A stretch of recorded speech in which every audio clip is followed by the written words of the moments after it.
and hold more Americans. The second story we've heard is that this is part of the beginning of a negotiation with the Taliban that's part of getting out of Afghanistan. Now, the administration initially said there'd be conditions for this negotiation. Initially, they said the Taliban had to lay down their arms, had to accept the Afghan constitution.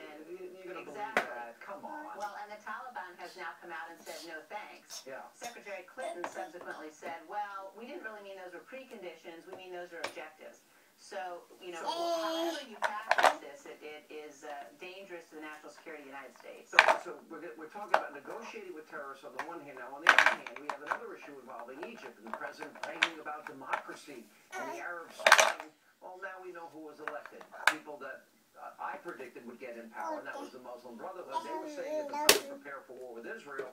Now the Egyptian parliament declared that Israel is their #1 enemy, which couldn't come at a worse time. What are you doing, Aurora? Considering that the Iranians are getting nuclear weapons, Israel What are you getting there? From You still have something there. United States. And by the way, a majority of Americans polled support a strike on Iran if necessary to stop this. And can you imagine a worse message, Sean, for us to be sending than, you know, to have our enemies and our allies in Cairo Aurora, and elsewhere watching? do you know what shape is that? Frankly, to bribe Huh? the Taliban here. I think the United States has made itself Aurora, Obama Aurora, at best. do you know what shape is this?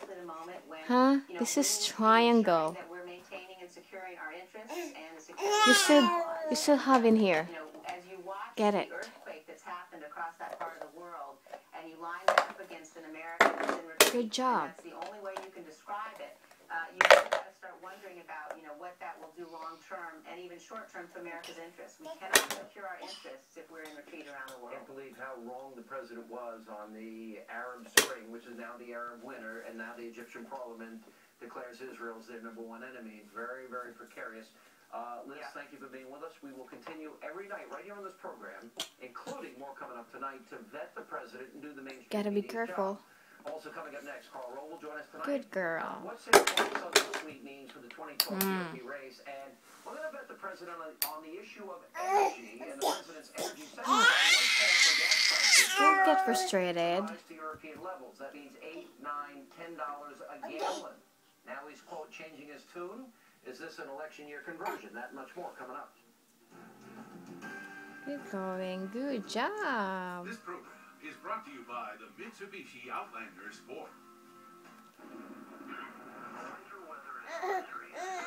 Today is March 13, 2012.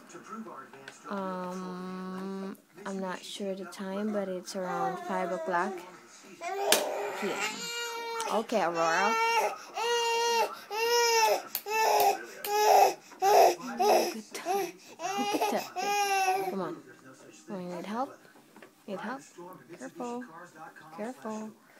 Oops. Oops.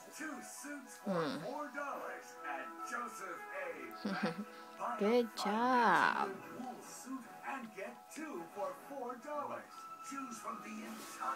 Aurora, come here. Come here. Come here.